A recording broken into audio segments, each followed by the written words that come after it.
Students, इस video में हम बात करते हैं मल्टीप्लिकेशन ऑफ मैट्रिसेस की।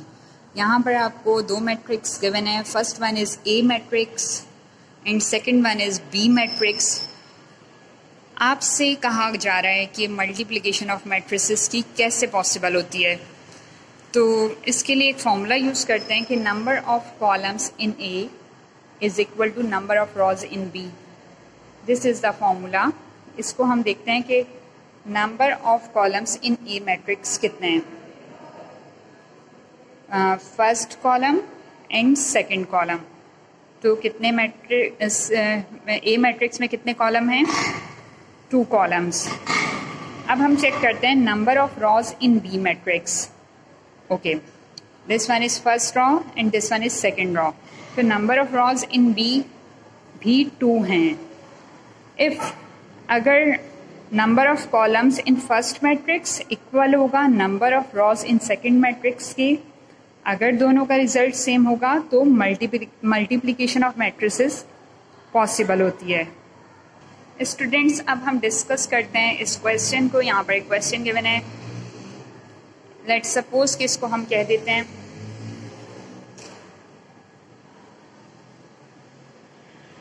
दिस इज मैट्रिक्स ए, आपको गिवन है 2 3 and this is matrix B, आपको गिवन है 5 6। ओके, अब आपने बताना है कि क्या ये पॉसिबल है इसको मल्टीप्लाई करना कि नहीं। तो आप चेक करें number of columns in A. Number of columns in A, this is first column and this is second column. तो number of columns in A is equal to 2 and number of rows in B, this is first row and this is second raw.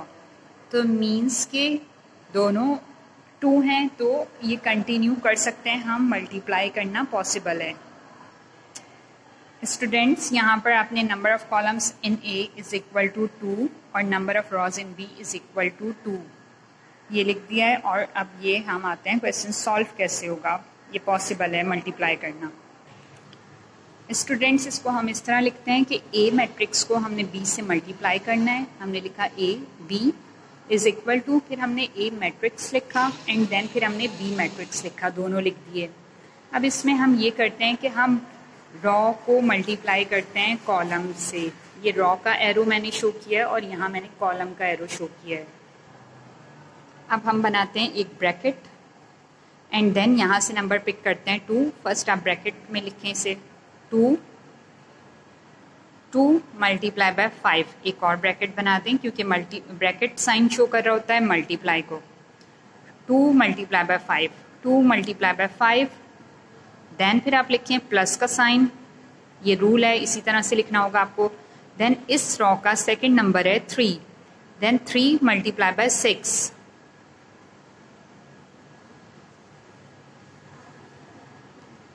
Raw multiply by column, first element multiply by column का first number, then plus का sign, फिर row का second element multiply by column का second number, first column का second number.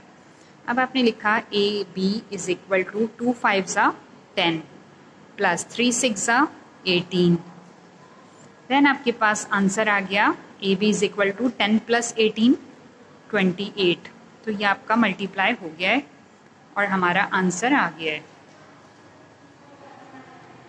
This is the first part of the multiplication of matrices. Students, यहाँ multiplication of matrices का second question given है। हम इसमें सपोज करते हैं कि हमें फर्स्ट मैट्रिक्स गिवन है, हमने इसको नेम कहा कि ए और इसमें एलिमेंट्स हैं 2 and 3, और बी मैट्रिक्स हमें गिवन है 5 and 6। तो स्टूडेंट्स, हम चेक करेंगे क्या इनको हम सिंप्लीफाई कर सकते हैं, क्या पॉसिबल है मल्टीप्लिकेशन करना। तो हम ये चेक करेंगे कि मैट्रिक्स ए में कॉलम कितने गिवन है, 1 कॉलम गिवन है, और मैट्रिक्स बी में रॉ कितनी गिवन है, 2 रॉज गिवन है। तो इसका कॉलम 1 एंड इसका कॉलम 2, सॉरी इसका कॉलम 1, हाँ इसकी rows 2, these are not equal, ये बराबर नहीं है। This mean multiplication is not possible in second question. Then आप आंसर लिख देंगे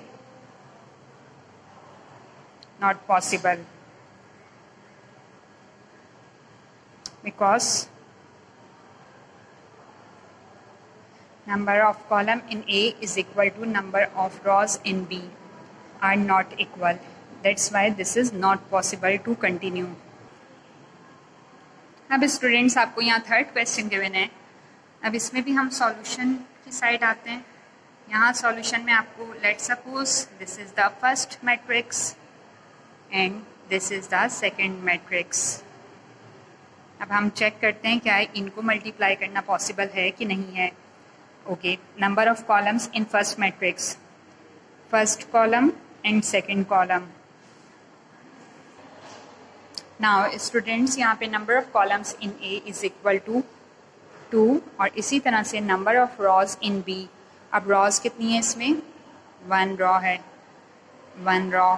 दीज आर नॉट इक्वल, ये बराबर नहीं है. It's mean not possible to multiply.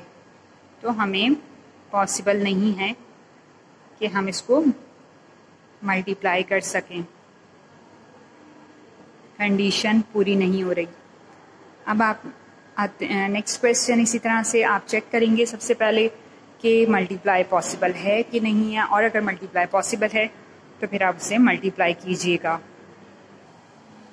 Students exercise 7.3 का क्वेश्चन 1, 2, 3 मैंने आपके सामने अभी डिस्कस किया है. अब आपने आगे 4, 5, 6 ये खुद से देखना है, सॉल्व करना है. मैं आपको इस टाइम करवाती हूँ question number 7. Student this is question number 7.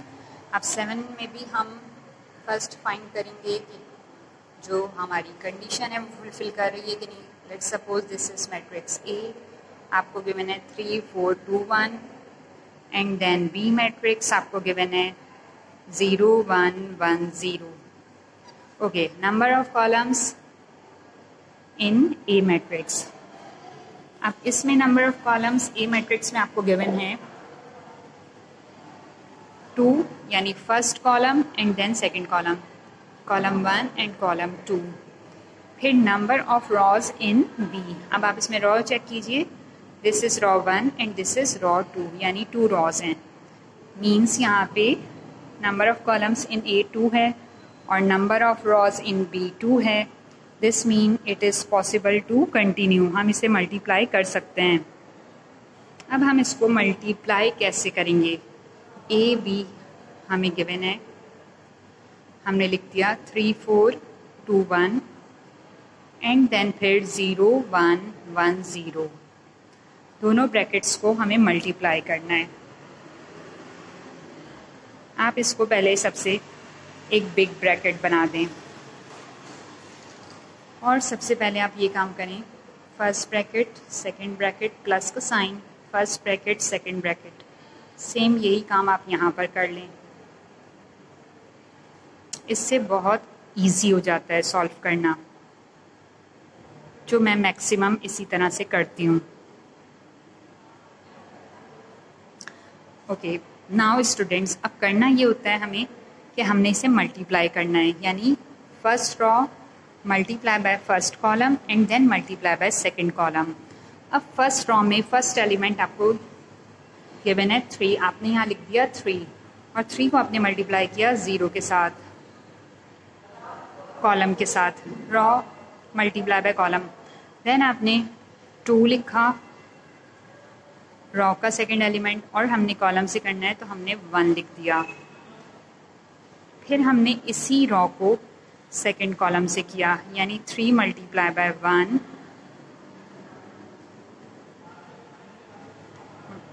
Then 2 multiply by 0. यानी हमने फर्स्ट रॉ में, दिस इज फर्स्ट रॉ, इस फर्स्ट रॉ में दोनों कॉलम से मल्टीप्लाई कर दिया. अब आते हैं हम सेकंड रॉ पर. सेकंड रॉ में 4 then multiply by 0 column, then 1 multiply by 1, फिर यही रॉ और फिर second column 4 and then multiply by 1, 1 multiply by 0. ये कंप्लीट हो गई हमारी सेकंड रॉ से. हमने बी मैट्रिक्स मल्टीप्लाई कर दिया है. अब हमने इसे सॉल्व करना है। 3 0 ज़ा 0 प्लस 2 1 ज़ा 2, 4 0 ज़ा 0 प्लस 1 1 ज़ा 1, 3 1 ज़ा 3 प्लस 2 0 ज़ा 0, फिर 4 1 ज़ा 4 एंड प्लस 1 0 ज़ा 0। ये हमारा नेक्स्ट स्टेप हो गया है। अब हमने इसे लास्ट स्टेप करना है जिसका आंसर ए बी आ जाएगा। मीन्स हमने लिखा A B is equal to, अब हमारे पास जो मैट्रिक्स हमें मिलेगा, जो हमारा आंसर होगा, मतलब 0 में हमने 2 को प्लस किया, 0 में 1 को प्लस किया, तो 0 में 2 प्लस किया तो 2, 0 में 1 प्लस किया तो 1, फिर 3 में 0 प्लस किया एंड 4 में 0, 3 प्लस 0 3 एंड 4 प्लस 0 4। तो हमारा आंसर आ गया है। हमने ए बी को मल्टीप्लाई करके मैट्रिक्स हासिल कर लिया है। ये हमारा एक्सरसाइज 7.3 का क्वेश्चन नंबर 7 है। क्लास एक्सरसाइज 7.3 में यहाँ हमें मल्टीप्लाई करना है और एक हमें सिंपल सा क्वेश्चन गिवन है। इसको हम कैसे मल्टीप्लाई करेंगे? हमें मैट्रिक्स गिवन है और मैट्रिक्स के बाहर हमें 3 लिखा हुआ नज़र आ रहा है। तो सिंपली इसको हमने करना ये होता है कि 3 multiply by 5, 3 multiply by 6, 3 multiply by 0 and 3 multiply by 1। आपने 3 को मैट्रिक्स में लिखे हर एलिमेंट से मल्टीप्लाई कर दिया। 3 5 ज़ा 15, 3 6 ज़ा 18, 3 0 ज़ा 0 एंड 3 1 ज़ा 3। ये हमारा आंसर आ गया है। ये हमारा क्वेश्चन नंबर 9 सॉल्व हो गया है एक्सरसाइज 7.3 का और हमारा आंसर आ गया है।